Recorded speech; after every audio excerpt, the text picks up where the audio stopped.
capital of the United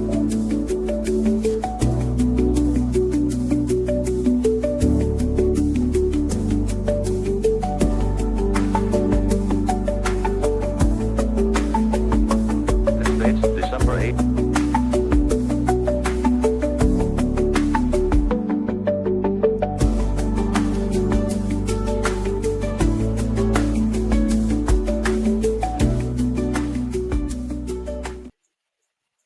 (1941). Today, the Congress of the United States convenes in a solemn joint session, a session that will hear the President of the United States deliver his message that will ask for a declaration of war with Japan.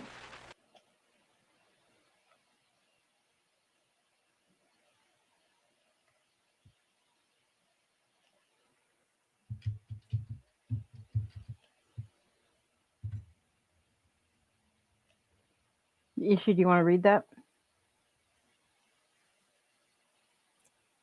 Yesterday, December 7th, 1941, a date which will live in infamy, the United States of America was suddenly and deliberately attacked by the naval and air forces of the Empire of Japan. Franklin D. Roosevelt. Yeah. I was going to have his speech from the Library of Congress play, but it was giving me spurts of stats. When I originally tried doing this, it ran through fine, but I did have a computer restart earlier, and that might have been what jiggled some of the stuff. So anyways, Isha, would you like to explain today exactly what we're doing? We are hoping that we can explain the lead up to and the attack upon Pearl Harbor on the 7th of December 1941. An action which brought the United States of America into conflict with Japan, which ultimately led to the United States being drawn in to World War II. Hopefully, neither of us being professional, and my colleague below is equally, I do not believe, a professional at this.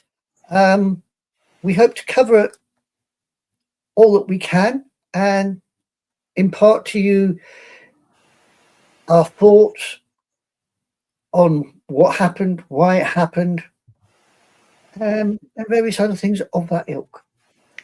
We will, just so people are aware, we will be discussing both. We're doing an in-depth dive of both sides of the conflict. We are not sticking, with the Allied side. We are also going with Japan and what led up to this for Japan to do this originally. And we're going to be going all the way back to Matthew Perry when he first arrived. Yes. This little gentleman beside me here, Matthew C. Perry, Commodore U.S. Navy, appeared off the Japanese coast in July 1853. He was a Navy person through and through, and he decided, on the advice of the president of the day, that Japan was a good place to coal up American ships.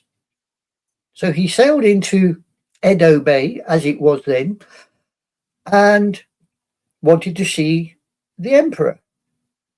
The problem was the emperor was not the person he should be seeing. It was actually the Tokugawa shogunate who was in charge.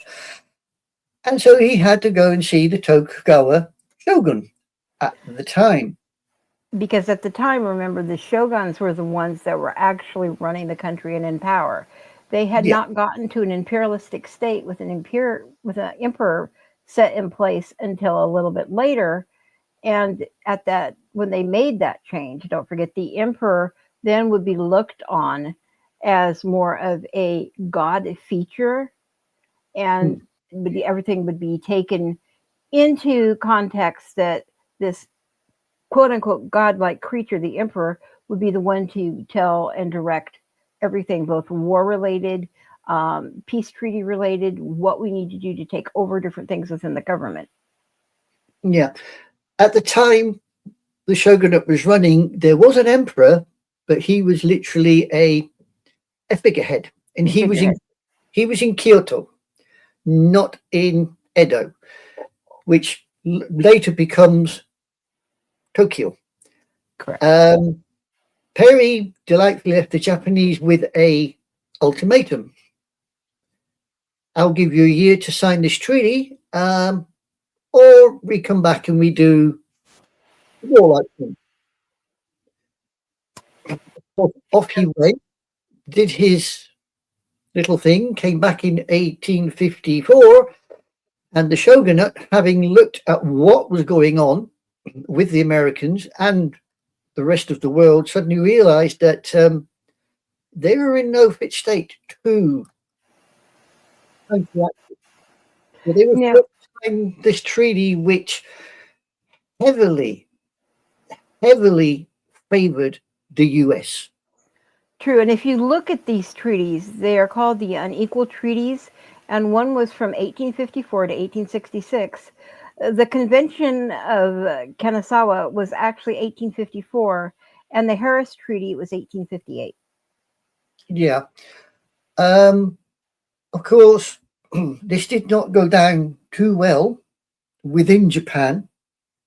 A lot of what was going on was looked upon by, at that time, the samurai class, because, believe it or not, when Perry floated in 1853, what he found in Japan was actually a medieval society. Correct. It wasn't a 20th century or a 19th century. It was a medieval society, a society built on the rule of law, conducted by the samurai who carried swords, the only people who could carry swords.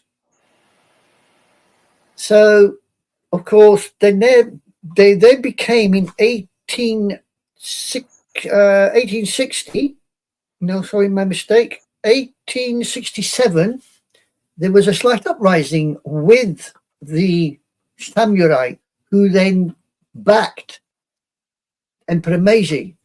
Correct. They then had a little tete-a-tete, shall we say, to put it in polite terms. And by 1868, we had the Meiji Restoration, where the emperor resumes power, overall power. The shogunate is dissolved. And it wasn't until he walked into power, he suddenly realized what the Japanese were looking at. And it was the Meiji emperor who said, look, we now have to modernize. We have no option. If we wish to be respected upon the world stage, we have to be the same as the Americans.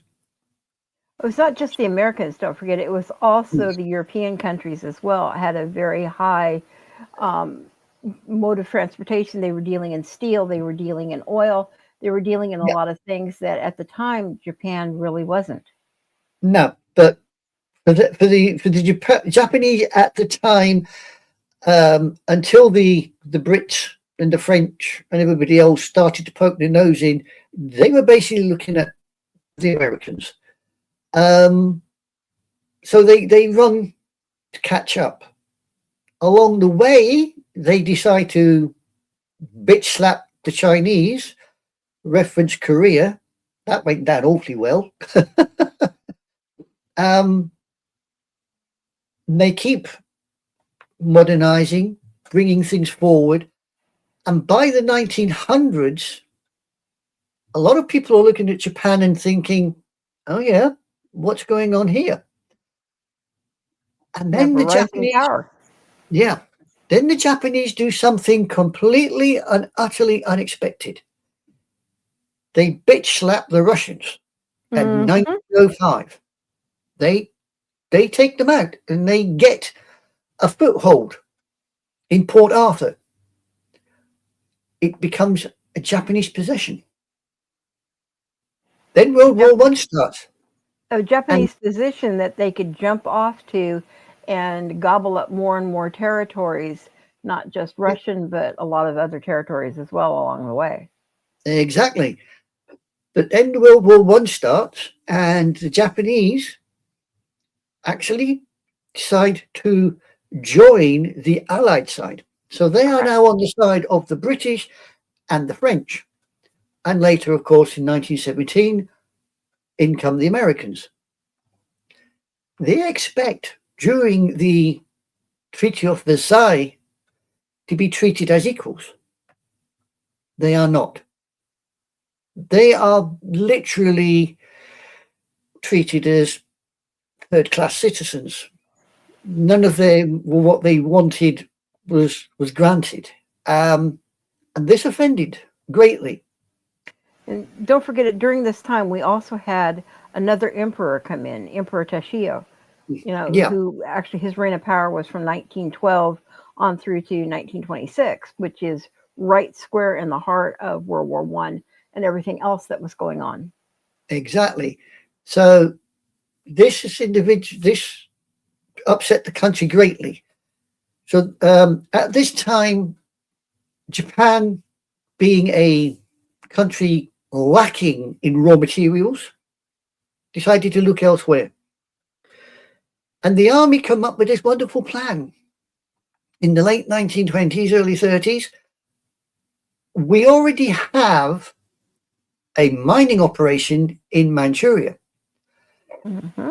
Let's just take Manchuria. So they do. And this offends America greatly because now Japan is starting to saber rattle. They're beginning to be annoying.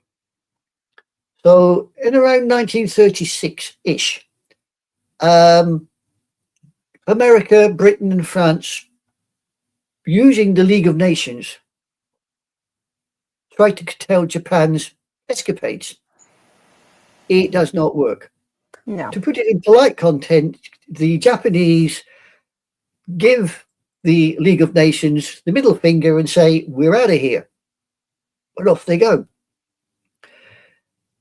The problem being is America then starts trade sanctions along with the rest of the world. But instead of bringing the Japanese to the table, it forces the Japanese away from the table. And we end up with the Japanese actually falling in with the Germans and the Italians, Correct. who are very militaristic, very nationalistic. And this happens to twig for the Japanese mentality at that time. So they take Manchuria off of the Chinese. America really by this time is not too happy with this, but they keep pushing. By 1939, the war in Europe has started. And you have the problem that Britain and France are now fighting Germany. This suits the Japanese greatly because now they near enough have a free hand in China. They've only got to worry about the Americans, who at this time are doing their own thing. Also, I think by this time you've got Hirohito is now on the throne. That is correct. So Hirohito isn't exactly, so we say, enthusiastic on the Manchurian China adventure, but for the army, they say this is how we're going to get the resources we need. The Navy have decided this is not how to do the work. We're going to do Haito. Yeah, they've decided that instead of going north into China, they should go south. Obviously, during 1940, after 1939, when Germany invades Poland, we have a bit of the phony war. Then in 40, they invade France and the Low Countries. Correct. Of course, Holland gets caught, so does France. This is great news for Japan. Now they can move into Indochina. There's nobody to stop them. And they do so. This now threatens the lifeline that the Americans have set up for the Chinese. So this, again, aggravates the Americans into more sanctions. It really does. But now this fact that they're in Indochina, they're looking at the Dutch East Indies, or Indonesia, we call it now. They're looking at this, and they are saying, well, okay, we've taken Indochina. Why can't we take Dutch East Indies? There's nobody going to stop us, because the Dutch are a defeated nation. But they have a problem. There's the British still floating around, and there's the Americans. So they've got to chastise or bitch slap both of these countries. How can we do it? With the Americans, they decide we're going to attack a base. Now, a lot of people say, did FDR know the Japanese were going to attack? Oh, yes, he did. Yes, but and had been forewarned many times. Yes, but he was deficient on two extremely important aspects of that attack. The two very important aspects he was missing was when, where. Now, if you think of the Pacific and American bases at that time, Wake, Guam, Midway, the Philippines, you can't put those places on alert 24/7. It doesn't work. It becomes too much to hold on to. The troops will lose their edge. So yes, FDR knew there was going to be attack, but he didn't know where or when. But here's the thing. Japan had actually given a deadline in October, and they knew that. Japan's final proposal for the deadline was delivered on November 20th, that they were, offering to withdraw from Indochina and to refrain from, all these attacks in Southeast Asia.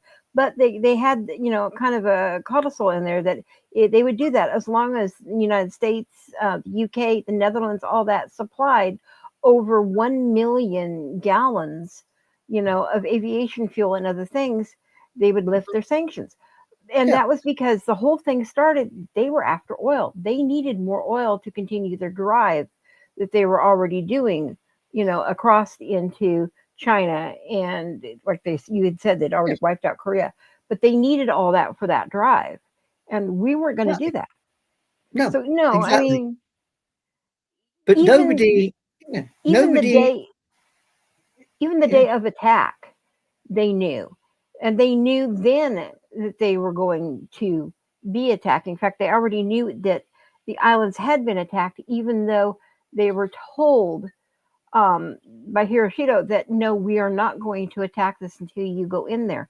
But because Roosevelt decided to say, okay, we're going to let them, and Hall as well, said, we're going to let them stay out in, the waiting area, basically. And we're going to let them cool their heels for a bit. Because originally Roosevelt was going to try to see if he could stall 3 months. He knew this was coming. Yeah, he knew it was coming. But nobody, neither Roosevelt, Congress, or military intelligence, even considered that the Japanese could take a fleet of the size that they had, that distance, not be discovered, and attack. Because that is where the shock came, that a people that they basically dismissed as third rate because of the troubles they were having in China, they're suddenly on the doorstep. They are there on the doorstep. There were so many errors from both ends because, like I said, Japan was trying to give us, this deadline and that deadline. I mean, there was even a note that was, the counterproposal November 26, 27, because of the time changes from U.S. to Japan, with the Halls note. And that was the other thing about Japan, had to completely evacuate from China, Yeah. and there would be nothing else. And the 26th of Japan, this was the day before the note was delivered. China forces left port for Pearl Harbor. They left that day. They already knew they were going to attack on the 26th. Well, for Japan, the 27th of November. They already knew that. They had intended this attack, and they had already been practicing for this attack, which I will get into later, where they were using a very similar style port area to make these diving runs for the bombs. Yeah. But they knew full hand, and the same thing goes. We knew they were being attacked. We knew that there was going to be an attack. And actually, we did have, I wouldn't say a date per se, but there was enough information that was given that was not being used or Yeah. was not delivered correctly, that we would have already have known the attacks. Because here's the thing. Japan already knew that we had broken the code. We knew every single thing that was going on, long before we had Midway and everything that was broke with that. We already knew when we could read everything the second anything was sent out over, their, oh, my brain just died on me. But the coding system, we already knew all of that because we had already broke it months before. So, Well, yes, we should have known the date of the attack. That was one of the other things, that it was right there, right in front of your face. The thing is, with the attack on Pearl Harbor, there was one problem that the Japanese faced. Before they picked Pearl Harbor, there was one problem that they faced that they did not know the answer to. And believe it or not, the answer came from the British. The problem the Japanese had was, how do you launch a torpedo in a shallow harbor? Right, and that They was didn't proven. know. The British decided, in their infinite wisdom, to attack Taranto Harbor in Italy. Correct. A shallow harbor. The Japanese watched how it was done. That's when Yamamoto said, well, there's your target. That's what you got to do. We've got to take out Pearl Harbor. All well and good. Fantastic idea. When they decided to take it out, Nagumo dropped the ball because he hit Pearl Harbor and he hit it bloody hard. I mean, but before we get into that, I mean, because yes, I do want to talk to you about that. But you had talked about other things. So 5 months, at least 5 months before Pearl was attacked, Yamamoto was already ordering his subordinates to commence training for all these planned attacks. And they actually, what it is another thing that should have been known. It was actually called Operation Hawaii, which is beyond me that you couldn't figure out where the attack was coming. So there's another thing right there. Okay, at that point, you may not necessarily have known the date, but you sure knew where it was coming because it's already named. And then they kind of got smart and renamed it Operation Z. But they'd already had Operation Hawaii out for I don't know how long, at least 5-6 months. But going back, to the bombing and to the different attacks of how they were going to get in all these torpedoes, they actually started having to figure out how to train the torpedo bomber pilots, had to learn how to do that. And what he decided to do is he was going to take them out to the port city of Kashima, because the port area and the surrounding landscape was so similar to Pearl, they could make runs on it. Yeah. And then with certain things that they did, by putting fins on the torpedoes, made them even go in deeper into the water and run straight to where they needed to be. So this was a good, 5-6 months out. Yeah, I mean, the fins were to actually make sure that the torpedoes didn't run deep. The idea was that the torpedoes would run shallow because they Right, didn't want torpedoes to because run the bay deep. was shallow. Yeah, because Pearl's a shallow draft harbour, so they wanted these torpedoes to run shallow. And until the British showed them how to do it at Taranto, the Japanese were unsure of how to do it. They could do it with dive bombers, by all means. I mean, that's not an unusual thing to do. As it happened, they used both torpedoes, straight level bombing, and dive bombing when they decided to go into Pearl Harbor. They used all three. And they actually also used one other thing that unfortunately history does not really talk about, and I've always found fascinating. They used 5 mini subs. Oh yeah, and these things are so tiny. It took 2 people, and they literally crammed into. And I cannot imagine being crammed into basically something almost smaller than a metal coffin, to go and to do this. Yeah, that is true. That is true. I believe a particular ship that you're familiar with, the USS Ward. USS Ward, correct. Yeah, she actually was a World War I ship, and it was actually decommissioned. And then when everything started to kind of rise again with some of the aggressions going on over in Germany and all in Europe, she was recommissioned into it and brought around from the Atlantic Fleet all the way over into the Pacific Fleet. And she is the first person to actually draw blood, was the first, because she saw, and I used to know the time by heart. I'm trying to think. Okay. I think it was about 356, 357. She first saw like a conning tower pop up and made contact. And at that point, they kind of watched it a little bit and let it go for about another hour and a half. And a little bit after 6:30, they sighted the periscope again, kind of trailing after another ship, a cargo ship that was there coming into Pearl. And we were assuming that she was kind of maybe tagging on to her so she could kind of like slip through the harbors a little bit easier. And the Ward fired a shot on her and went down. And that, we believe, was one of the mini subs. And that was actually found about 3 or 4 years ago, and we believe it's the same one. Yeah. Well, so I actually have from a book here. It's called "The Images of War, the War Years." I'll just read a bit. It's actually from William W. Otterbridge, who was the captain of Correct, he the was. USS He was Ward. Lieutenant Commander. Yep. Yep. So it starts, and I quote, "We went to sea on the morning of December the 6th.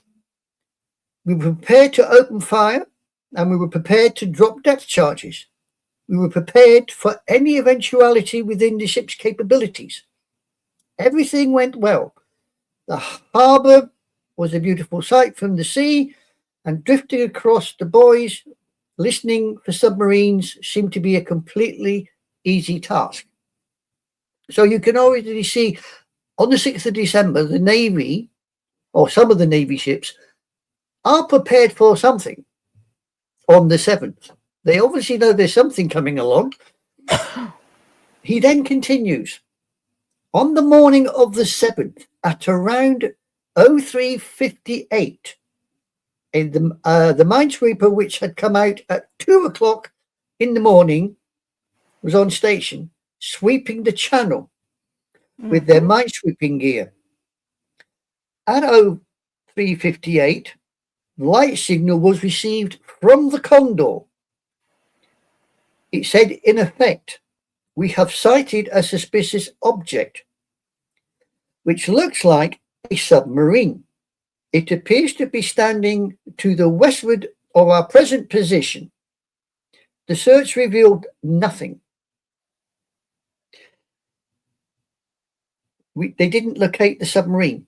I had the ship secured from general quarters and told the executive officer, Lieutenant H.T. Doherty, to let the boys sleep in the next morning, i.e. morning of the 7th, obviously. Correct.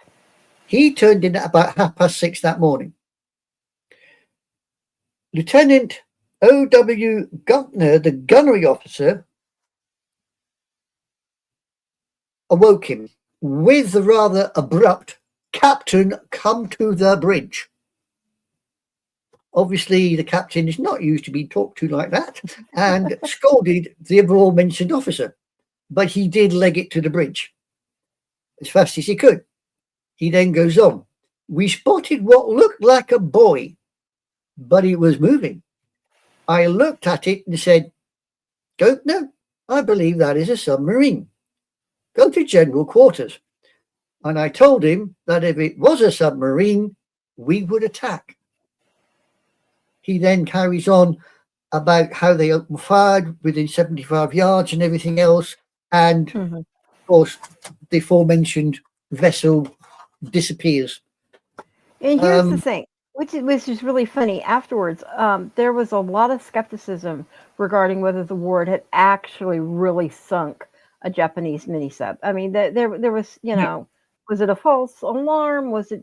And this had been floating around, speculated all the way up through the early 2000s. And it was actually the University of Hawaii science diving teams that decided they wanted to put an end to, the speculation, how many years later. And they actually went and found on the 28th of August, they actually found the wreckage in about 1,200 feet of water beneath the sea. And it was just sitting just outside Pearl. And, well, so that kind of put the speculation to it. And here's the thing. They confirmed also that on the starboard side of the submarine, the conning tower had one shell hole, which was damaged from the Ward's number 3 gun. And it also had depth charges, had no apparent structural damage to, I guess, because mini subs are just that. They're mini subs. They're literally only like 46, feet long. They are very, very small cans. Yeah. Exactly. And but the thing is, they think it was actually sunk because of the shell that went through it from the Ward, not the depth charges. Yeah. Did you know that the Ward actually did capture a Japanese prisoner? Yes, it did. On that day? Yes, it did. Yes, it did. It found a sampan, which was operated by a Japanese person. Correct. So they caught him. But if I had known you were actually going to pull that part up, I would have actually brought up his picture, but I did not store that picture. Oh, I do apologize. Problem. So, no, I've been fascinated with the Ward for quite a while. And after this, it actually wound up. The Ward actually later on went down into the Philippines, but unfortunately, she was sunk. October the 17th, I believe it was, in 44. Oh, and right. That was actually, wonder if Roger will know this one. That was actually the opening phase of the Leyte Gulf invasion. Oh, okay. So, but we'll get into that another day. We will get into that another day. Now, behind me, you will see a map. This is a map of Pearl Harbor. As you can plainly, hopefully, you can all see all these little flags here are the attack routes which the Japanese waves used to attack Battleship Row. Now, Battleship Row, in case you're wondering, is this little piece here. And also, Battleship Row is exactly like what it sounds. It is where all the battleships were in dock. That is the main target of what the Japanese were after. Now, I will reintroduce my co-host because I don't wish to offend her. And I will bring up another image so that we can see what we're talking about. Now, you will notice here where these aircraft attacked and what ships were damaged and destroyed. Mm-hmm. The total number of U ships attacked was 19. Of those 19 ships, 16 were damaged, 3 destroyed. And surprisingly, there was a few undamaged ships.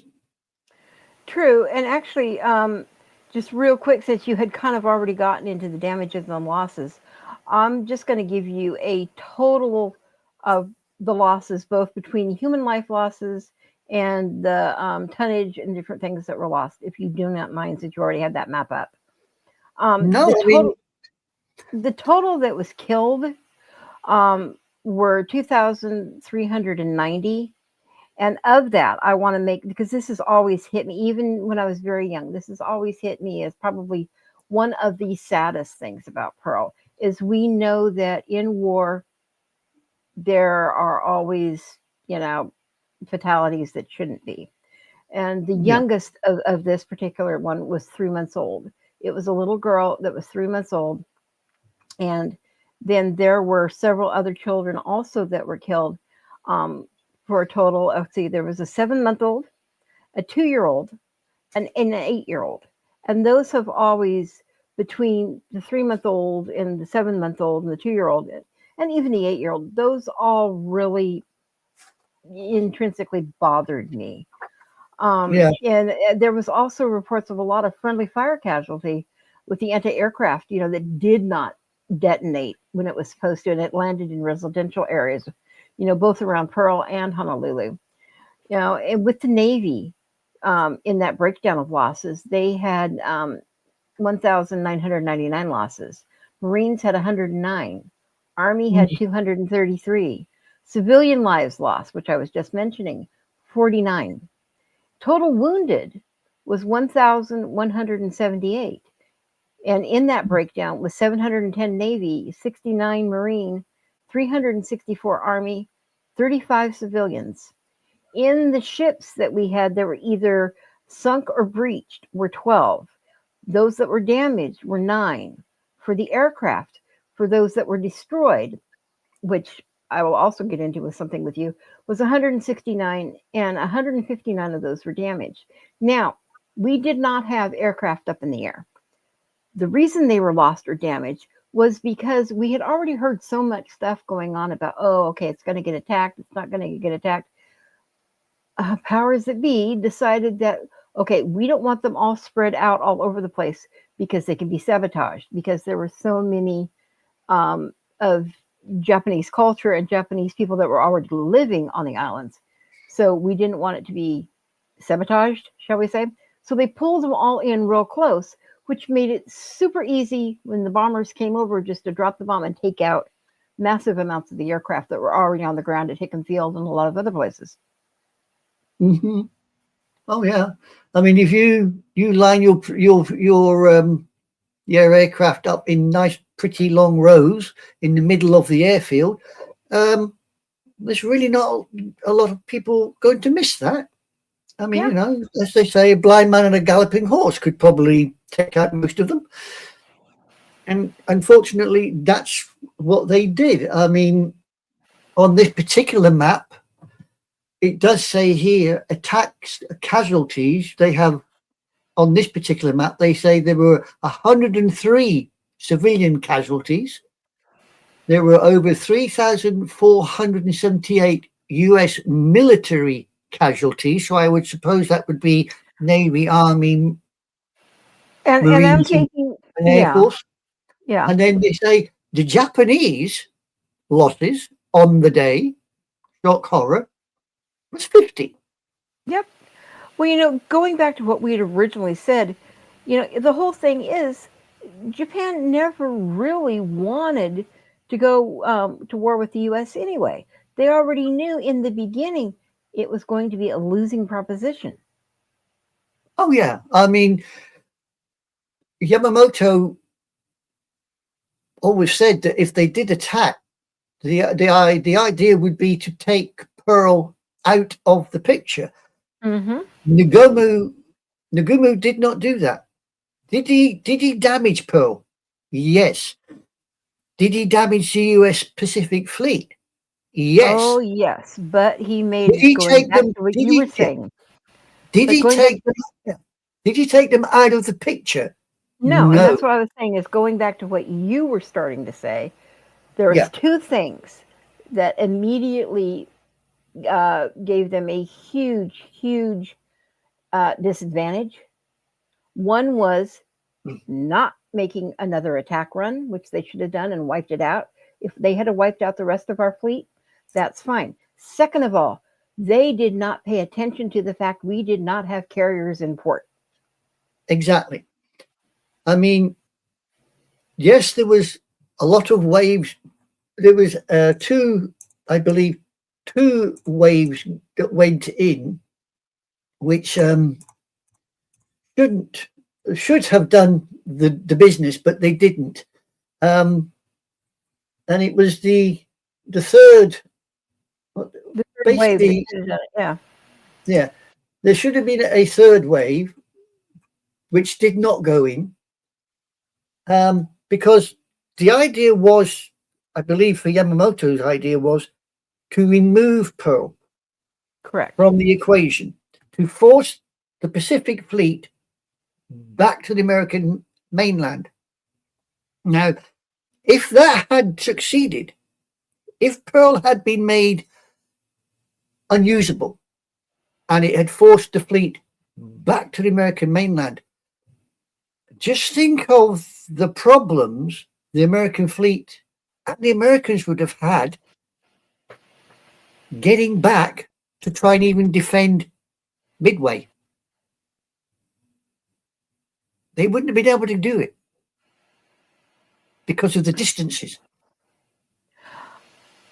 I mean, Nugomo didn't even think of looking for the carriers. As far as he's concerned, they were out on the high seas. He wasn't going to go looking. And that to me proves he was overconfident. He was way overconfident. Here's the thing, which I'm not sure if you realized or not. His whole inspiration for this attack actually came from a book that was written by a British naval officer. That would not surprise me in the tightest. We've done it before. We have The done it before. Believe you yeah, me, we have done it before. the We're the good at book giving people ideas. the book, in case you wanted to look it up, was 101 Ways to Declare War on a Superpower, and it was written by Hector Bywater. Yeah, And that to me, okay, he's getting all this from somebody else's strategies, which, like you said, we have done it before. The Americans have done it before. We have done it before in other campaigns, whether, with the Civil War, whether, it is war against certain Indian tribes with different maneuvers. In fact, we will get into later, we will probably do Battle at Little Bighorn, which we'll be rediscussing some of the stuff. yeah. Right, here is a piece of information which I have never come across before now. This is, believe it or not, the Japanese version of events of Pearl Harbor. That Where is they, so cool to see it from that side. Yeah. yeah, this is how they reported it. This is Battleship Row being hit. This is the airfields being hit. And as you can see, they clearly knew which vessels they were going to go for. Oh, definitely. Um, they learned which vessel, the shape of the vessels, what it was. They practiced with that by pictures, whether it be, hand drawn or actually gone over aerial, because there were some that were actually renting, to take a joyride up. And during that time, they were actually snapshotting pictures of the bay along Battleship Row, so they could tell where the ships were positioned.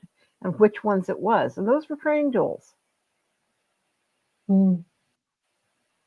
So, I mean, I've got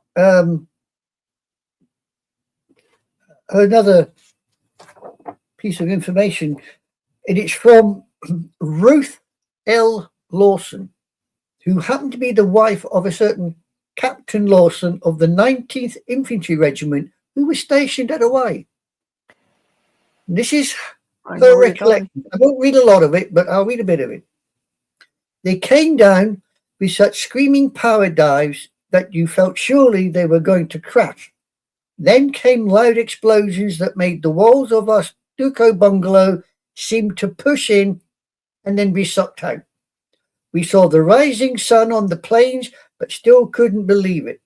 I put Jeannie inside the clothes closet with her clothes and told her to dress and not come out until someone came for her. The bullets and the shell casings were hitting so continuously on our roof, it sounded like hail. Mm-hmm. So this is a woman with a child, and she's obviously panicking because she goes on. In the midst of the attack, someone pounded on the front door. With my heart in my mouth, I went to answer it, half expecting to see a Japanese soldier. It wasn't. It was one of our soldiers in combat uniform. He was just starting to say something when one of the Japanese flew over so low, and the corner of the roof had a brief glimpse of the pilot's face. Yep. Bullets and shell casings splattered onto our front walk so close, the young soldier jumped inside the door, almost knocking me down. He immediately straightened his helmet and standing up straight and said, "As I was saying, lady, if you get dressed, I'd like to take you to a safer place." Now, typical American aplomb. I'm sorry for just about knocking you over, but do you mind getting dressed and we can get the hell out of here? Get the hell out of let's get the hell out of Dallas or Texas because there's problems arising here. This is when you read things like this from people that were there. You think, how would I react to that? Yeah. How would I cope with this? There's people up there trying to kill me, for crying out loud. Oh, I know. So, it's... I have Ensign Davison from the Arizona, if you'd like to hear something from him, or I can give you some comments from the Japanese side. It's entirely up to you. Give me comments from the Japanese side because I am going to pull up something actually really quick. This means something to me. Well, this will be something for you because you mentioned this, and it goes along with your USS Ward. You ready for this? Hey, go ahead, because I was going to pull up something else, but go ahead. This is Kazu Sakamaki. He was in command of a midget submarine in Pearl Harbor, and it was hit by depth charges, and which caused control problems, and the plans had misfired. This is what he says. The compressed air and gas from the battery were leaking, and the air inside the submarine was becoming dangerously foul. We were very tired and weary. It was near noon, and we had not done anything. I was getting very restless. The two destroyers patrolling the harbor looked as if they were two big cats playing with a little mouse. I wanted to sink one of them with my last torpedo, but my target was not such a tiny ship. I still wanted to get a big battleship, the flagship, Pennsylvania. Again, my ship hit a coral reef at the port entrance. Miraculously, we got our ship afloat again. We lowered the ship deep and started investigating the damage. We discovered a fatal injury to the torpedo discharging mechanisms. No longer was the sole weapon at our disposal useful to us. My aide asked what we were going to do. The only thing we can do. Plunge right into the Pennsylvania. My aide knew what that meant. Our self-destruction as well. Obviously, they did attack the Pennsylvania, but the self-destruct mechanism didn't work. It didn't work. And no. So both him and his aide were actually taken prisoner. Correct. And moving on, because I thought you were actually going to pull up something regarding the ship that is burning on fire behind me, which is the Arizona. And the Arizona means something very, very special to me, simply because, and I'll pull up one of the memorial panels that is inside the memorial of it. And you can't see it very well on this one, but I will also pull up this, which is blown up a little bit better. And if you look at, there's a little blue dot right there. And it says T.W. Lounsbury, Seaman Second Class. That actually is Thomas Ward Lounsbury. And he is a like 3-time descendant cousin. And I remember growing up hearing stories of him all the time from my grandparents and my great-grandparents. So to me, he was always very real, very in front, a real person, not just somebody who had died in battle, like years ago. And it was always something very special to me. So when we talk about the Arizona and other things, between the Arizona and the Oklahoma, I think are two of the most catastrophic, heartbreaking parts of Pearl. The Arizona was taken out, and her back was broke simply because the bomber pilots got lucky. When they dropped the bomb and it went straight down, it went through a smokestack straight into an ammunitions storage hold. And literally that's what exploded and broke her back and let her sink. And to this day, she's still leaking oil constantly from it. And unfortunately, she is also starting to degrade so badly. They're actually worried about, should we retry to go in there and pull some of the oil out that would save the environment? And there's so many different things with it.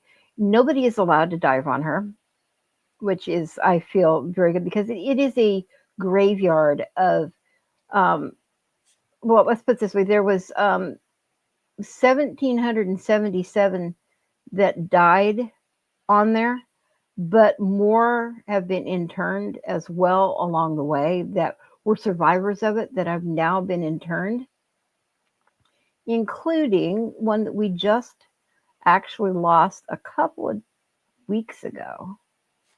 Well, I actually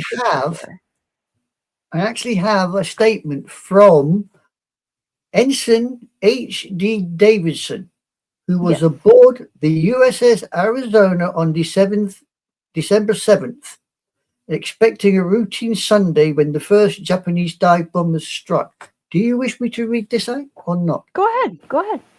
Right. It was just before colors. In fact, I had already sent the messenger down to make the 8 o'clock report to the captain. Then I heard a dive bomber attack from overhead. I looked through my spy glasses and saw the red dots on the wings. That made me wonder. But I still couldn't believe until I saw some bombs falling. The first one hit by the air station. I sounded the air raid alarm and notified the captain. He and the lieutenant commander Farquhar came onto the deck, and the captain went on up to the bridge. About that time, we took a bomb hit on the starboard side of the quarterdeck, just about abreast of number 4 turret. We grabbed the men available and started dropping the deck hatches and leading out houses on the quarterdeck. Then the planes that had made the initial dive bomb attack strafed the ship. Mr. Farquhar and I told all hands to get in the marine compartment, which was reopened, reported to us that we had a bomb in the executive officer's office. Just after that, I stepped into the booth. We took another hit starboard of the quarterdeck, just about frame 88. The boatswain's mate and I were trapped in the booth by flames. We started out of the booth, trying to run through the flames aft on the quarterdeck.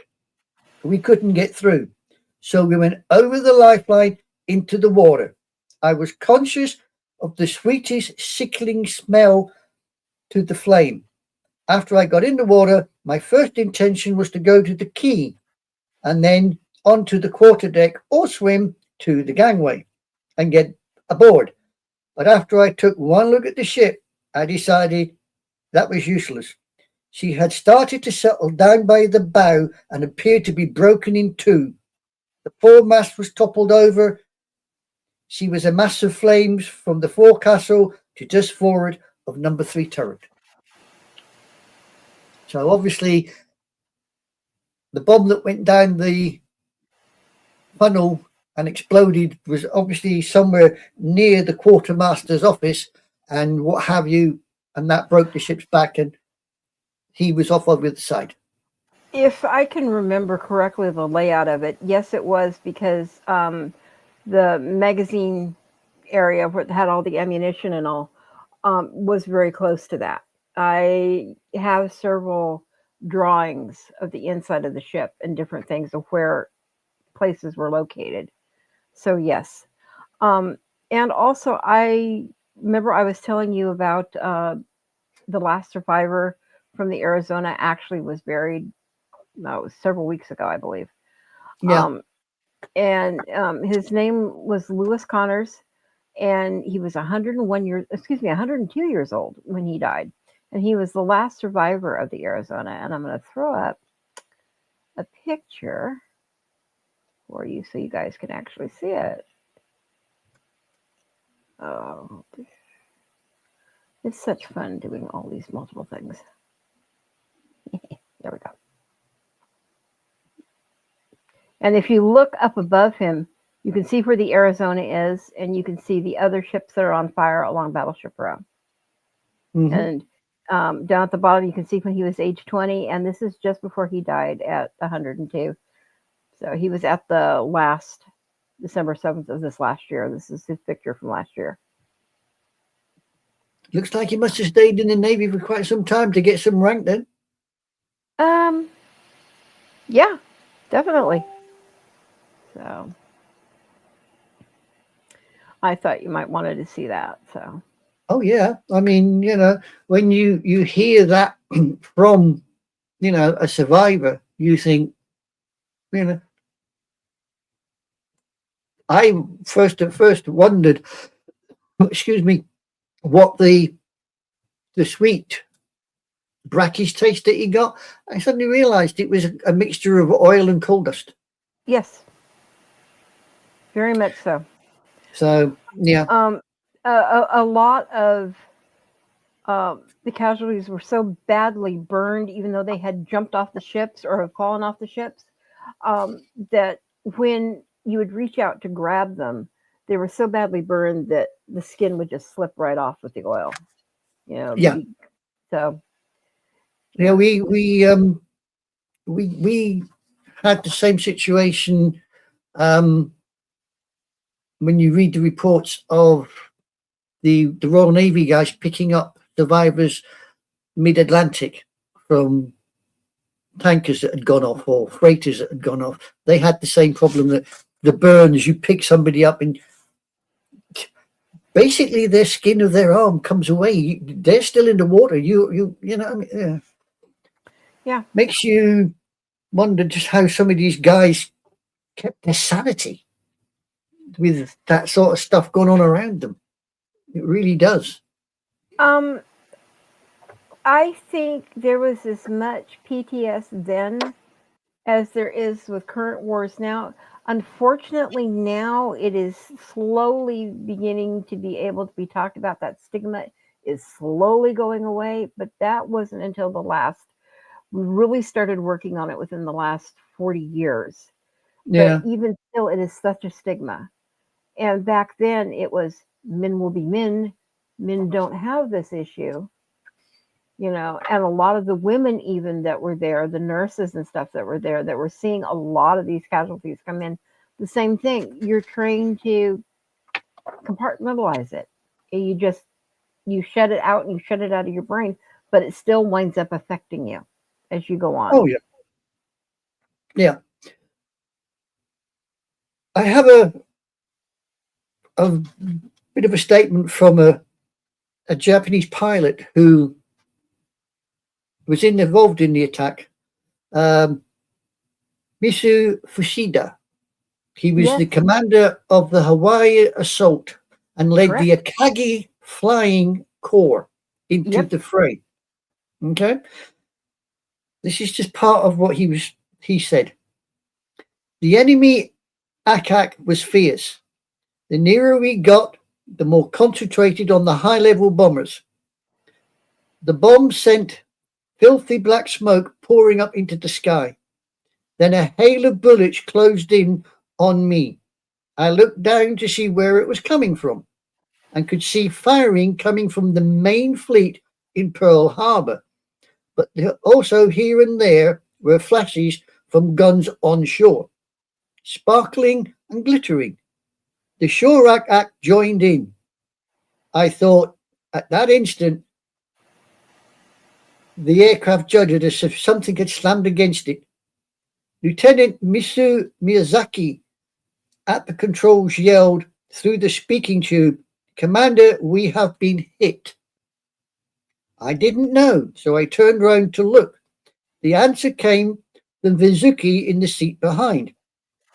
"I think we have been hit in the aft by cannon fire. There's a big hole in the fuselage and one of the control cables has been cut. I'll try to mend it, but I don't think I can reach it." So, yes, they achieved surprise, but from what you read from this, they didn't get it all their own way. True. And actually, I have something that ties into that because Fujiata actually was the one who um, was the first one that led in on the first wave. And in that first wave, there was 183 airplanes, and they were launched north of Oahu. So they flew in over the island, which you show in one of your maps. That was one of the trajectory routes. But 6 airplanes failed to launch because they had technical difficulties, which might have already started the wheels turning for why we didn't have the third wave come through. Because the first wave was supposed to include like 3 groups of airplanes. The first group, and it was assigned to attack the battleships, the aircraft carriers, which of course the carriers weren't in port at the time. Going around, no, exactly. So, that kind of screwed that part of it. Um, and that there was supposed to be 49 bombers that would have done that.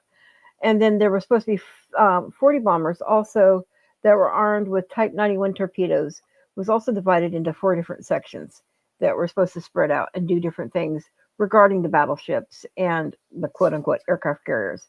The second group, its targets were Ford Island and Wheeler Field, which they did kind of take care of that. And they had 51 airplanes come in on that, dive bombers come in, and each one of them was armed with 550-pound general purpose bombs, just basically. Of those, 3 bombs failed to launch. So who knows what could have been with that if all 3 of them had continued through. And then with the third group, the targets were more the aircraft field at Ford and Hickam and Wheeler Field, which we had already discussed regarding the aircraft all being bunched in together. Yeah. And there was 43 Mitsubishi aircraft that were actually taken just for those targets. So that right there was a fairly good amount of wipingness, shall we say. And then we had, the second wave was supposed to come in, which was already planned to have 171 planes. and it was led by Lieutenant Commander Shimatsuki. And of those, 4 of those planes failed to launch because of technical difficulties. So here we are now. Originally, we were down how many? 3, and now we're down 4. So there's 7 aircraft that are not going to make it to their target. And in the first group of that, and it doesn't really break down what they were supposed to do, but of that, it's 54 planes were just armed for general purpose, drop them, like Hickam or wherever. And 27 of the aircraft were supposed to be knocking out the hangars on Kioahu and Ford Island and Barbara's Point. Yeah. 27 of those were supposed to also be knocking out hangars and aircraft field on Hickam. And the second group of that, the target was, which weren't there, aircraft carriers, and they would also take out the cruisers, which were there. 78 of those was also armed with 550-pound all-purpose bombs. 3 of those were aborted. So now we have more bombs that didn't make it to. And with the third group, the targets were also Ford, Hickam, and Wheeler Fields, as well as Barbers Point. And there were 35 A6Ms that were generally for only defense purposes and for strafing. However, one of those planes also aborted. So, Yeah. and like you said, we were supposed to have gotten in a third wave, which they were talking about. And I think if they'd have brought in that third wave, everything would have been taken care of at that point. Yeah. Well, as I said, I believe Yamamoto's idea was to remove Pearl from the picture. Yeah. Nagumo didn't do that. Nagumo decided that he didn't want to play the way it was meant to play. He was sure that what he had done was sufficient. I believe personally that no. Had Nagumo launched that other strike, he would have removed Pearl from the picture, forcing America back, giving Japan more time to do what they had to do. I mean, yes, they took out Wake, they took out Guam, they took out the Philippines. And they were doing other little bits along the Pacific while, the fleet was recovering. But had Pearl not been in service, had Pearl been out of service, i.e. the harbour blocked, ships littering the port that would take months, if not year or more to clear, forcing the fleet back to the mainland, I actually believe that there is every possibility that the Japanese could have held on a bit longer. But the seeds of defeat were sown at Pearl Harbor because they didn't do the job. They didn't do the job right, and they only wounded. And when an animal is wounded, she's going to fight back.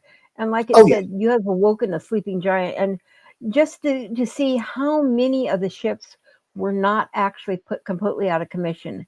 I mean, the Maryland, she returned back to service in February of 42. The Tennessee, she also returned back in February of 42.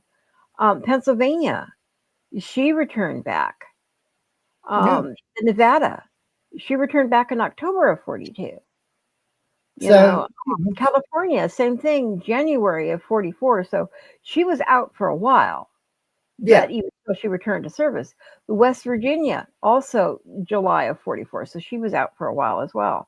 And the two, there were many, many others too, the destroyers and the cruisers, that were there. I get, as well, they were just as much, support for a lot of the battleships. But because so many of these battleships did return, a lot of what happened, to be honest, a lot of what happened happened because I don't think the Japanese realized the enormity of what they were trying to do. I can sit here and say, yeah, they should have taken out Pearl, made it unusable. But to actually physically do that, I don't think the Japanese fully understood what they had to do. But here's the thing, they were already practicing on a very similar setup with a very shallow bay. They knew if they sunk these, put them out of commission, they would be 100% blocking that bay from being used. Instead of doing that third attack, they allowed it to where the entrance to the bay was left open. Granted, there were some, that had to be pulled aside a little bit because they were, injured and other things, but they were still movable. And they didn't completely shut down the port. If they had a complete shut down and blocked it, it would have taken years and years for them to salvage to get that stuff up. And we would have been out for the longest time. Yeah. I mean, the proof is in the pudding that when the two carriers came back, both the Yorktown and I can never remember the other one. They both Lexington. Yorktown, Lexington. When they both come back, always first and foremost in my mind, and I have to go through which ones are. They both got into the harbour. Not a problem. They didn't stay very long. They turned them around and got them out just in case there was a rerun. But I mean, Yorktown had already been damaged, so I think she stayed around a little bit longer than the Lady Lex. So, but I don't think neither of the turnaround on the Yorktown though was so unbelievably fast to get her back. Well, yeah. I mean, like I said, I mean, they didn't want the Yorktown or the Lady Lex hanging around in case the Japs came back. There was that panic. Would the Japs return to try and finish the job now that the carriers had returned? So it was a case of get them out just in case. I mean, you can understand that. And that also, in some aspects, we got out of this by sheer luck for multiple different purposes along the way. One, what we were originally discussing, to the fact that there were so many hints to so many things and so many errors of not getting through. Even Japan was telling us this. And to the point of the idiocy and the lackadaisicalness of radar. When the two guys noticed when they were running the radar that they saw this huge influx of planes coming in, and they told their supervisor this. The supervisor goes, "Oh, it's no big deal. It's a flight, B-17s coming in from the mainland. Don't worry about it." Yeah, switch off and come back down. Yeah, I mean, just the idiotness of some of this. It surprises me how well we pulled out during the first, several days of the attack. It really does. Well, the thing is, the one thing I can never understand is trained operators, even back then, could tell the difference between. Oh, hello. Hi, Chris. The Japanese made two mistakes in 1941. The first was attacking the Americans, true, and the second was not finishing the job at Pearl Harbor. 100% right, Chris. Yep. I used to work with that guy. He's a very, very knowledgeable individual. He's Christopher. Very knowledgeable. He kept that secret. He didn't tell me he was going to pop in. Thanks, Chris. Nothing like makes me look like an idiot. There you go. No, but Nagumo didn't even think of sending out scouts to see if he could find the carriers. Didn't do that. He didn't finish off Pearl itself. And so much of what Yamato wanted to get shot of wasn't done. He wanted Pearl out of the picture. He didn't get Pearl out of the picture. He wanted a lot more damage and ships sunk. That didn't happen. As you said, most of them were back within a year to 2 years, some a bit longer. But it didn't curtail some of them were back within months. Yeah, it didn't curtail the American fleet. If anything, it hastened the American transfer from battleships to carrier. And that's something the Japanese could not contend with, was the output of American carriers, especially the Essex class. You know, they couldn't contend with that. Yeah. So, you know, they sowed the seeds of their own defeat. They attacked on December the 7th at 7 o'clock in the morning. Mm-hmm. You know, and And here's then, the thing. Basically caught us with our pants down for a lot of reasons. Like I said, a lot of these messages and things weren't getting through, but there was still that block in people's mind. You know, when you think of something and you can't get that out of your head and you're yeah, determined that's how it's going to be, they were yeah, so focused, or I should say we were so focused, that it was going to be the Philippines that were going to be attacked first, and it was going to be like a week earlier. I just, like I said, it still boggles the mind that we could see every transmission they had, and we could not figure out that it was Pearl and it was on the 7th. well, I, exactly. Yeah.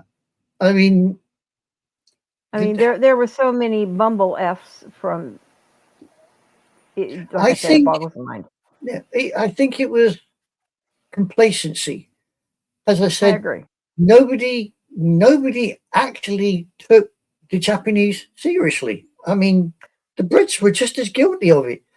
I mean, I can remember a statement that was made when I was learning this stuff at school, and the statement that was made was that people actually believed that the Japanese would make lousy pilots because they were carried on their mother's back. Uh-huh. And also that the Japanese could not possibly be good soldiers or sailors or airmen because they were so small. Boy, is that one wrong. You know, I was about to say, yeah. I mean, you know, a person's stature in height, I don't think that really counts. Stamina, yeah. maybe, but stature, no. As for being carried on their mother's back, if I remember rightly, didn't the Sioux Indians carry their kids on their back? And various other It Native wasn't American Indians do the same thing. And it wasn't just the Sioux, it was all of us. exactly. Yeah. And I mentioned the Sioux because didn't they kick a certain general's posterior? Well, yeah, like I said, we'll be talking about that coming up sometime in the Yeah. next few months. So, But you know, the here's complacency, the I other think thing. it was the one time where I will agree white supremacy and that superior mindset worked against the Western nations, the British, the French, the Dutch, and the Americans. We all had the same opinion of the Japanese, which was no problem. We can handle them.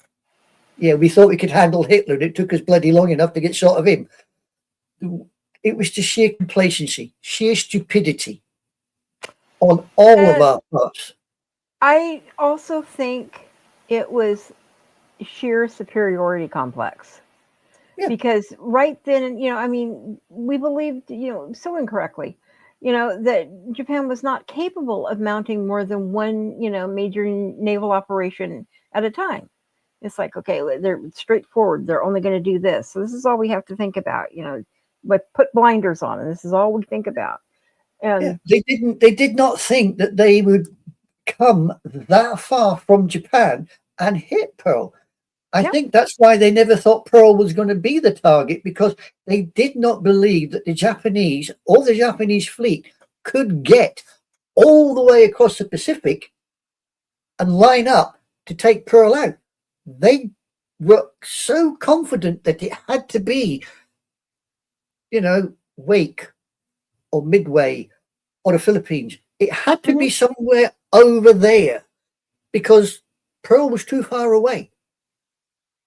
And I think that, as I said, complacency. Oh, they'll never get this far. Yeah. Guess what? They They got, did. and I think the only thing that saved our asses, I'll be honest, was simply because Yamamoto decided not to go look for the Enterprise and the Lexington and the Saratoga. Period. That if those have been taken out, we're done. Yeah. But because they did, and they didn't close the harbor. Yeah. Nagumo failed to take out Pearl. I think if Nagumo had taken out Pearl, even if the carriers had survived, which they did anyway, the taking out of Pearl would have been a major problem for the fleet, for the Pacific Fleet, because they would had to have operated out of the West Coast. There was no other way of doing it. They would have to move from the West Coast, and that was the whole thing. We had just moved, from the West Coast into Pearl.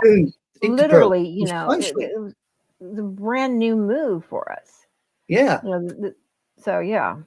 So had the Japanese closed Pearl and forced them back, I do actually believe that Midway would have been a different result. I think you would have lost Midway. Because I don't think they would have got there in time. They wouldn't have been able to get things together in time. No, I agree with you. And several other things, I do think Japanese were way overconfident. Here they thought, okay, this is going to be a short, quick, easy war, no big deal. But then they didn't, like I said, they didn't take out the carriers. They didn't do the second wave of attack. They didn't take out the naval yard. They didn't take out, the oil tanks and the submarine bases that were there. Nothing was touched for that. So, all of those were still left intact. And with an open ability to get into the harbor, it was sayonara, basically. Well, exactly. Once America had been, shall we say, given a swift kicking at Pearl, a bit like the school bully, run up, smack somebody behind the head, then run away. It just makes the kid that got smacked the back of the head turn around and think, well, that's it, sunshine. I'm not going to stop until I put you down. And that's what America did.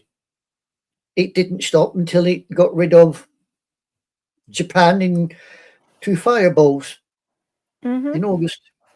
So what started with a torpedo in Pearl Harbor ended up in Nagasaki in a blinding light. Yep. Nagasaki and Hiroshima. Yep. Yeah. Well, Hiroshima wasn't originally the first target. True. We'll get into that when we get there. Yeah, when we get there. When we get there, we've got lots of other little places to visit first. Oh, yeah. That's, of course, if this particular... Oh. Yes, there definitely was, Chris. Most definitely. You're right there, Chris. You're very right. As I said, he's a very knowledgeable person, is our Chris. Very knowledgeable. And if other people can't read it because it's smaller, what Chris is saying is there was an element of racism with the Japanese approach. They thought that the Americans would not make sacrifices for the cause because they were white Westerners. Well, yeah. And that kind of also goes back to the racist bill that was originally signed because of the whole, we're Westerners, we are more of a predominantly white society. We don't think you can hold up to what we would think as the correct thing to do. Yeah. Well, there's this book here, right? This is Lord Russell of Liverpool, The Knights of Bushido. And in chapter 1, it says from Mukden to Pearl Harbor. But there's a little part of it which I think is rather appropriate to tell you the Japanese state of mind. And this is it. If you'll excuse my problems at talking, but here we go. It is ironical that the two admirable principles of the Japanese conduct, dating according to the Japanese historians from the time of the foundation of the Empire of Japan over 2,600 years ago, should have been responsible for the militaristic expansionist policy of Japan in the 20th century. But so it would appear. These are the principles of Hako Ichu and Kodo. The former meant simply making the world one big family. The second meant that the first could be obtained solely through the loyalty to the emperor. These two estimable concepts, harmless in themselves, have been exploited and misused again and again in recent times by those who most urged in Japan a policy of territorial expansion. Those who made military aggression the national policy of Japan turned it into a moral issue by the names of Hakuishu and Kodo. Mm-hmm. So Bushido, which is the way of the warrior, basically, Right. turned it. I mean, they even turned against Buddhism and said that Shinto was the only religion within Japan. Which is how they made the emperor to be like a godlike presence. Yeah, And he was from Amaterasu, which is the goddess from Japan.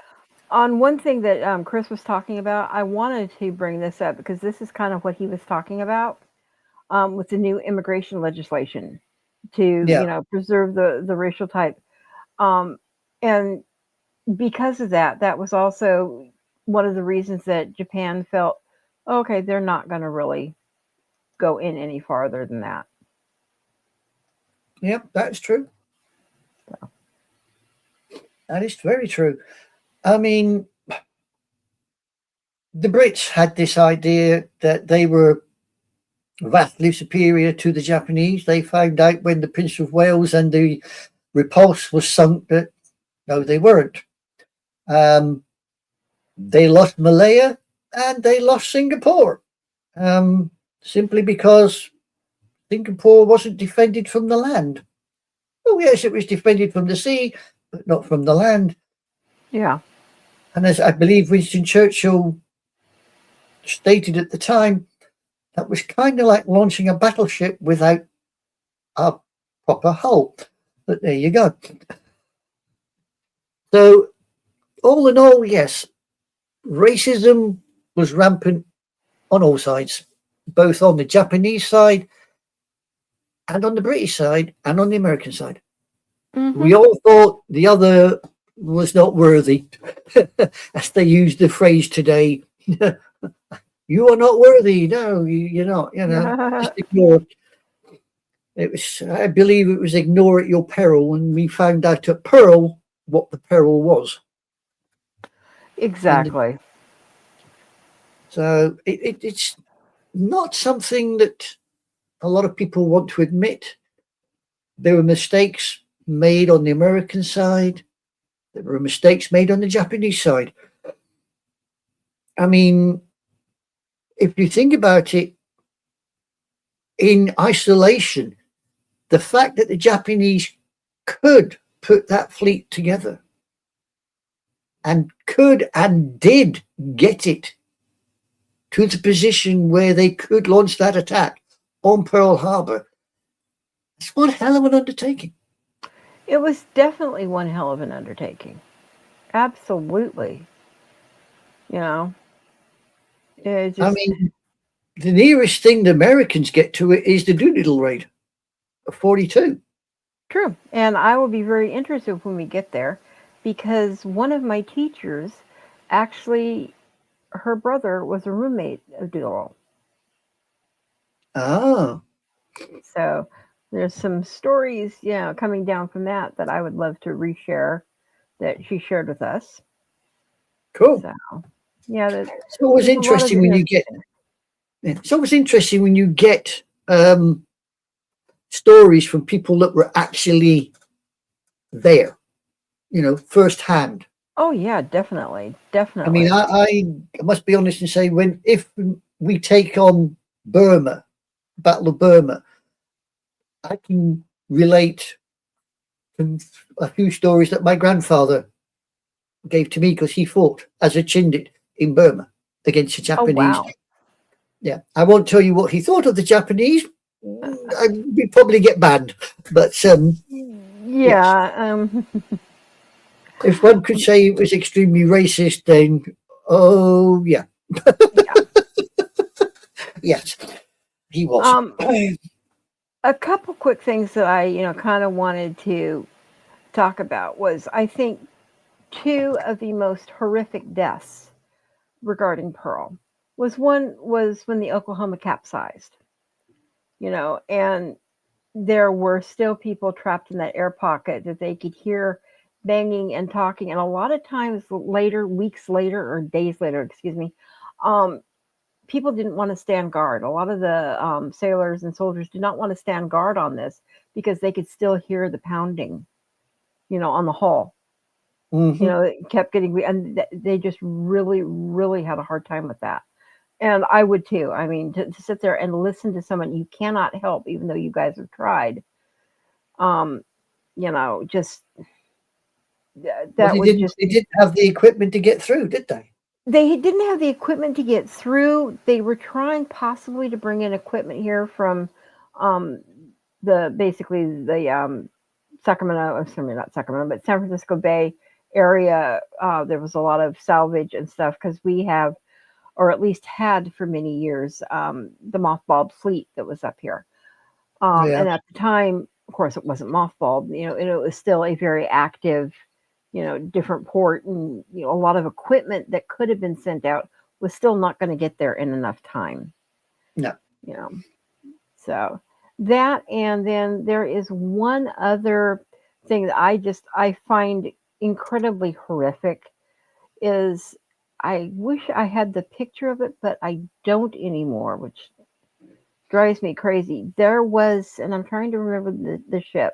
Let me see if I can pull it up in my thing or not.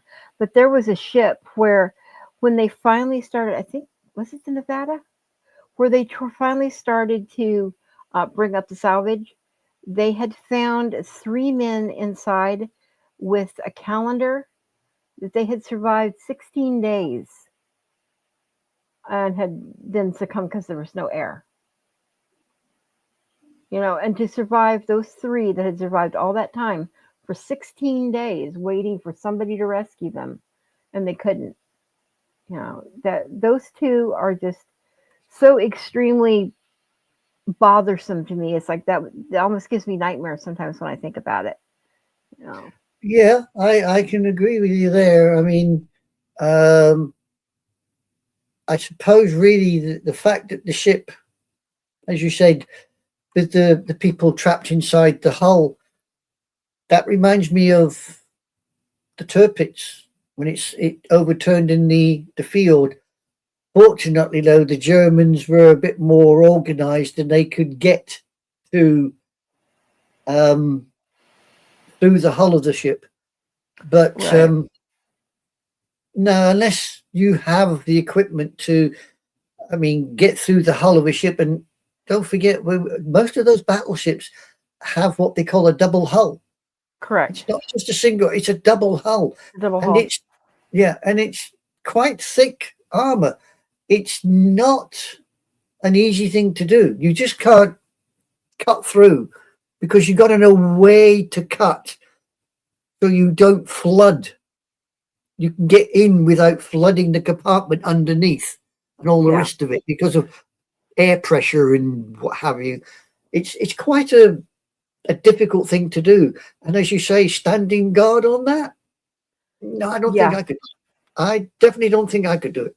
No way. Um, I am going to throw up a picture that was done 3 days after the attack. And if you look at it closely, not only you can see, all the stuff that's burning and burned out, but if you look closely, you can see all these massive, massive oil trails, Yeah. and that to me is just so horrible, and that's, like I said, Battleship Row about 3 days afterwards. And you can see, some of the capsized. I think that's the capsized Oklahoma right here. So, but There's one there. I can see one capsized there. Yeah, you can see one right here capsized. But Yeah. I'm looking for the Arizona, and she may have been. Isn't the Arizona one to the third row back on the inside? Isn't that the Arizona? That's what I. Well, this isn't the Arizona. This is the Oklahoma. One way of finding out, my dear, if you just hold your horses there. Let me have a look here. Right. From the top, you've got Maryland, Oklahoma, Tennessee, West Virginia, Arizona, Vestal, Nevada, and YG-17. So the two at the back, the inside one is the Nevada, the little one on the outside is YG-17. In front of that, you've got Arizona and the There she is. Vestal. Okay. And I Okay. don't know That's what, I was thinking that was the Arizona, but I wasn't 100% certain. yeah, and then in front of them, you've got West Virginia, Tennessee, Oakland, Oklahoma, and Maryland. Obviously, Right. some of the ships have been moved. Oh yeah. Uh, So,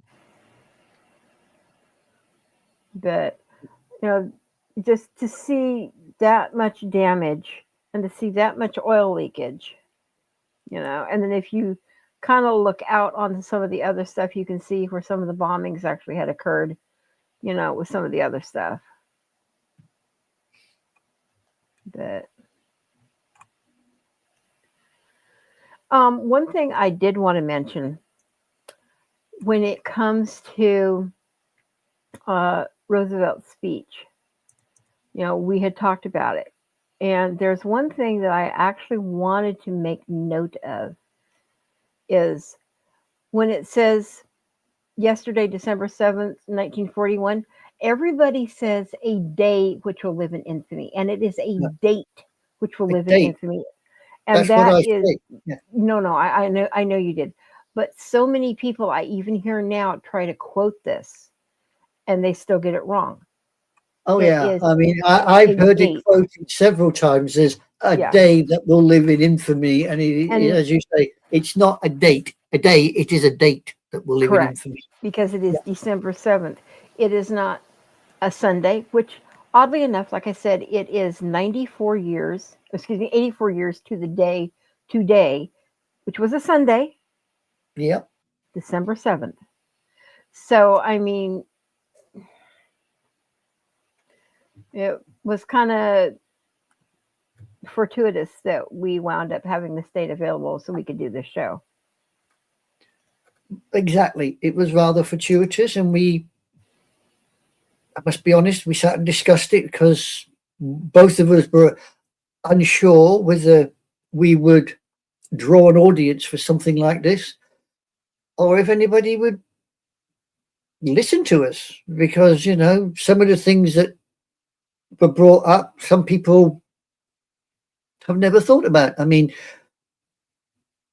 I sat and thought about the William Perry connection, and I thought, well, that's where that particular thread to that particular ending, that's where it starts. Is Yeah. because if Perry hadn't gone there in 1853, Japan wouldn't have opened up at that time. No, she wouldn't have. So you wouldn't have had, or you may have had Korea, but you certainly wouldn't have had the 1904, 1905 Russo-Japanese War, because Japan wouldn't have been in a position to have that war, or if they did have the war, they wouldn't have had the equipment to win it. True. Tony gave us a like. Thank you, Tony. Yeah, he gave us a like. So, but you see, with hindsight, it's easy for us to sit here and say what they did wrong and what we would do or what should have been done.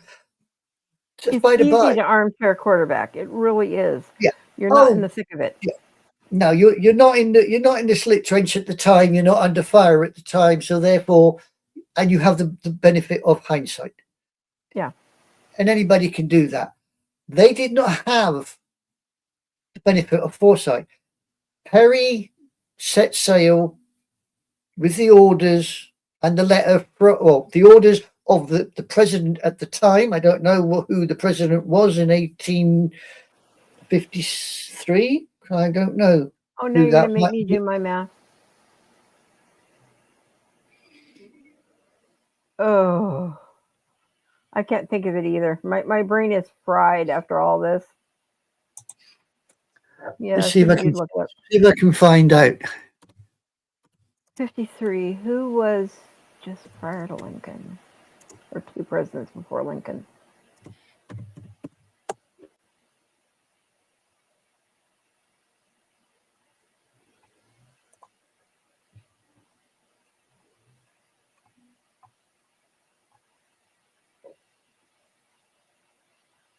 Was it Adams? No, Kirk. No, believe it or not, you've got a choice between Millard Fillmore and Franklin Pierce. Millard Fillmore was 1850 to 1853. Yeah. Pierce was March the 4th, 1853 to March 4th, 1857. So I would say, since Perry turned up in July of 53, it would be Franklin Pierce. Yeah, I was thinking the same thing. It would be Franklin Pierce. So, and he was a Democrat. No, I don't care what he was. You know. But yeah, that apparently that's so it's his, as I say, they did not have the benefit of foresight. True. It would also make me wonder if Perry had shown up a year or 2 later, what the difference would have been. That's kind of like, well, do I need to turn left or do I need to turn right? What will happen? You just have to go with what happened. So at the time. Go at the time. But, you can't. Perry, you can't exactly do final countdown stuff. Yeah, I don't know if you know that movie or not.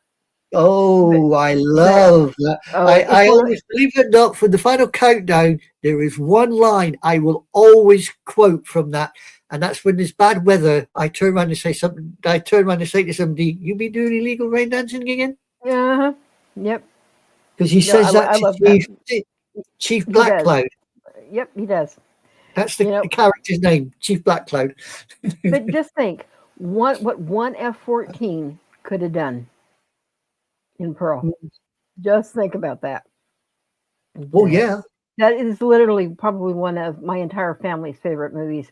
I have the movie posters that I actually got from my brother-in-law.